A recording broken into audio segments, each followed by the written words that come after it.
Okay, this is Brandon. I'm from Recording Review. Instead of writing an article this week, I got my buddy, he calls himself Minivanz with a Z.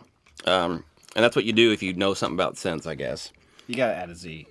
I mean, I don't even want to talk about it. I just know it'll be insulting to you. Mm-hmm. It's retarded. It is. Okay. I know. All right. But if you know, put a Z on anything, it's but see, I don't know enough about automatically more stupid. The inner workings of synth. So Minivan's gonna help me with that. So anyway, let's just kind of get started here. We're gonna talk a little bit about it. I've got some presets here. I guess we can start with. And kind of really to show the character of the thing. And I'd rather hear it in action than I just talk about it. You know, like saying warm and guys, how I feel about that crap. That's what I thought about it. Just my first thought. Just mess around with it in the first day was just how warm it sounds. I hate you. Everyone hates you. Everyone here hates that word, I think. All right, here's my first little piece of noise I made up with it.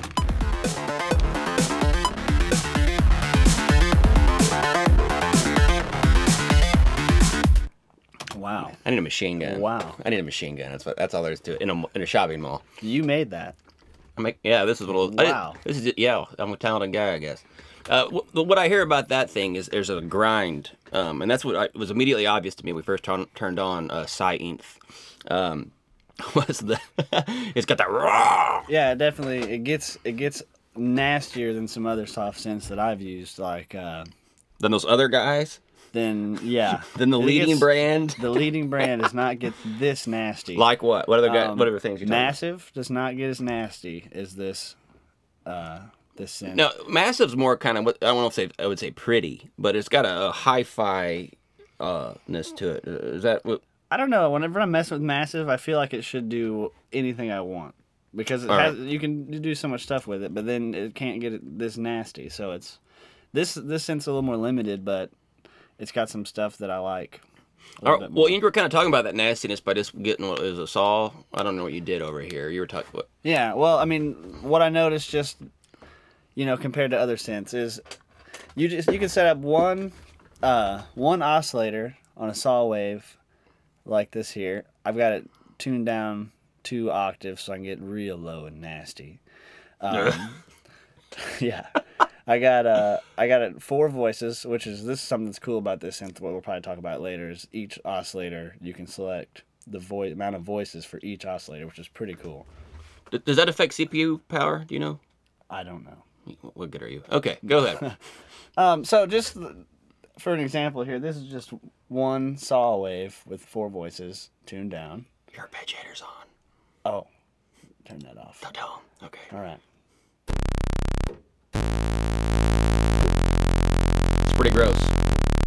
It's got that just nasty, almost clicky sound that is really useful sometimes. Well, it's nasty up top, and there's something even at the bottom that's a little bit complex. All right, cool. Yeah. All right, so that's pretty nasty. That's a good start. All right, cool. All right, moving on. My next hunk of junk noise. Again, all these highlight some element that I thought was worth highlighting. So.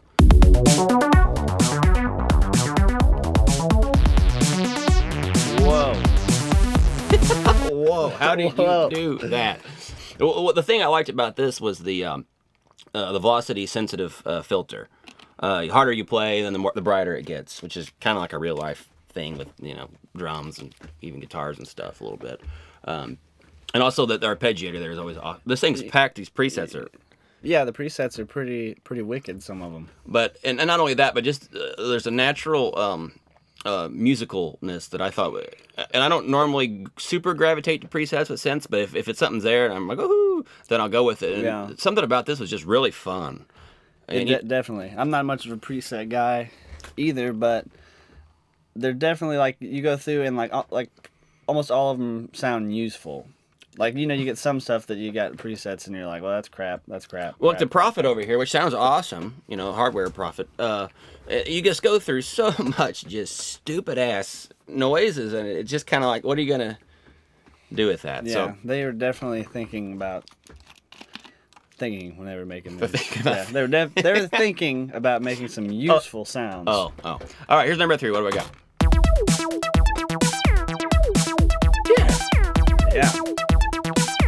Mm-hmm. And what I noticed about this is another preset here, but what I noticed about this was, and it does that little, there's some kind of pitch dive, whatever envelope, something or other going on. Is that? If we, I don't know. I'd like to know how they were doing that. In the preset, I don't even remember. You don't remember which one it was? I just kind of went. I was just blowing through. I wonder if it's all. That's all in the arpeggiator right there. Then. Yeah, well, maybe, but the thing is most likely I would have guessed they had some oscillator doing some madness. Maybe not. I don't. Anyway, what I noticed about it is that's something I can't do at the Prophet once again, because I mean you could do a pitch dive, but you can't go. Anyway. Yeah. But I wasn't doing any of the mod wheel stuff. Maybe some portamento on there. Yeah. All right. Next thing.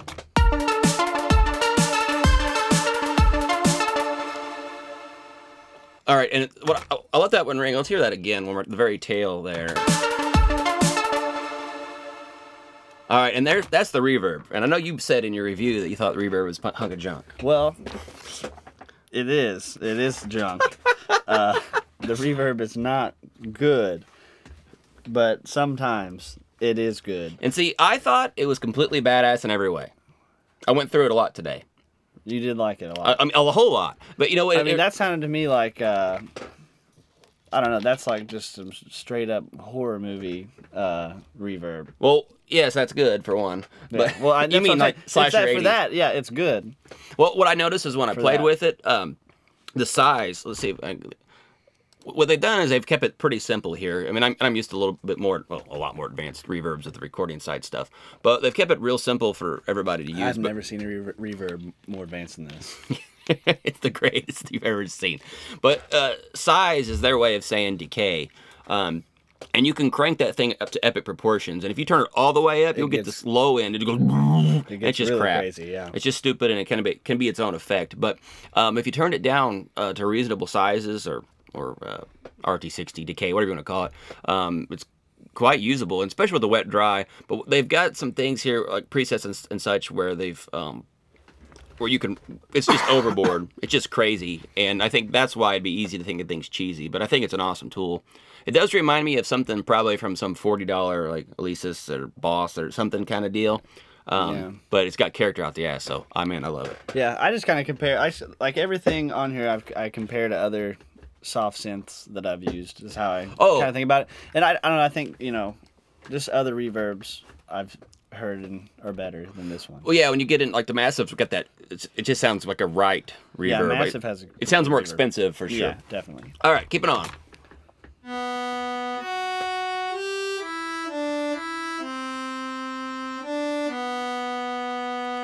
Wow. That was from Schindler's List. I was going to say, I can tell you put a lot of emotion into that. I'm an intense guy. What I noticed, we're all used to like cellos and drums and like synths being able to emulate all kinds of organic type instruments. And not that that's like an amazing one or it's going to be the sample, but this being more of like a analog, kind of synth. That's how I would describe Sylenth as.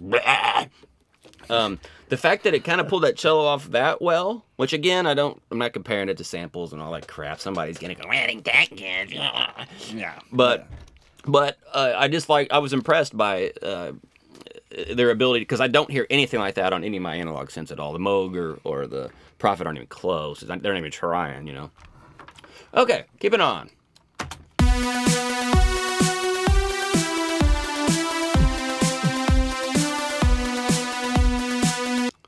And that was, I don't know why I did that. I just like that sound. I think I was kind of showing that it does a lot of this monophonic stuff and arpeggiator stuff, and it also does whatever the hell that sound is. That was just a real useful tone, the kind of sound that makes me make music. Whatever. Not a lot to really say there. All right.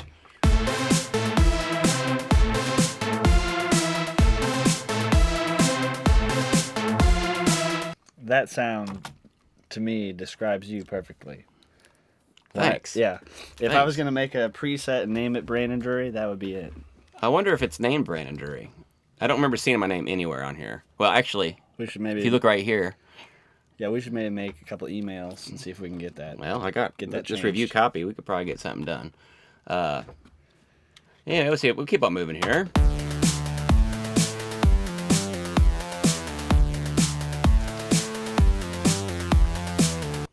And that was similar to the nasty bass, kind of like you've got going on over here. Okay, maybe ain't that close, but anyway, I kind of wanted to show off its nasty bassness.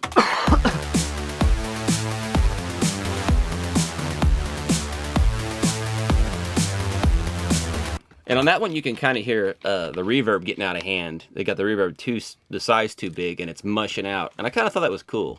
One thing I was kind of, I wouldn't say ticked about, but I really wish that the reverb, I could control it with an LFO or an envelope or something where I could manipulate that. That's the main complaint with this synth for me, is just the limitations on everything, on the LFOs and the just the envelopes there.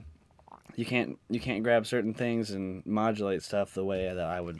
Well, I would think they would let you do that. Like on the LFO here, I was like, all right, I'll route this to reverb, so reverb will get bigger and smaller, you know, based on whatever rate I select. Well, then you click here, and then you know you've got oscillator volumes. Those are your options. That's what you get. Pitch, phase, pan, cutoff, resonance, and mix, and then that's about it. It's a really, like, even the Prophet has quite a bit more than this, and the Prophet's pretty limited compared to like Massive and you know, and other, you know, soft synths. So it just seems really crappy to me. It's 2012, and I would imagine that tapping into that reverb, wet, dry, or size or whatever would be. I mean, it's right there, probably in the code. Just go ahead and give it to us. I mean, even if you wanted to have like old school mode, you know, versus, you know, like classic limitations, I would love to have some kind of switch that I could kick in so I could do whatever the hell I wanted. Yeah, I totally agree with you. Now, I know, like, most of these things you can actually get into and actually automate in your, you know, in your main track over there where you... Right. But that's just... It's so much easier to just do it within the synth. Well, when you're spoiled by Massive, you know, when they have that macros and whatnot, where you can just do anything you want. Yeah. Yeah, that's an impressive way of doing it. Yeah, there's a couple of things, like things that I wanted to do, like the filter control. Where you at? Over we haven't here? talked about the filters yet. Yeah.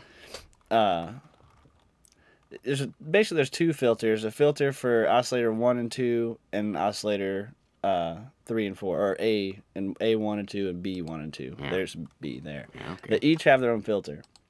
And then there's this filter control down here that filter control. Yeah. Maybe not. No. No. It's like a master control for both filters. And you can't route an LFO or an envelope to control that master filter control. Now you can go in and I think you can. There's different things you can do. There's like A and B. You can select both of them, but like I just want to control the filter control. The whole sound. All at once, I want to globally. I want to do the cutoff, the filter control, and they don't let you do it. And it's right there. And it's just kind of a pisser. That seems like an obvious, like, yeah. Why can't I do that?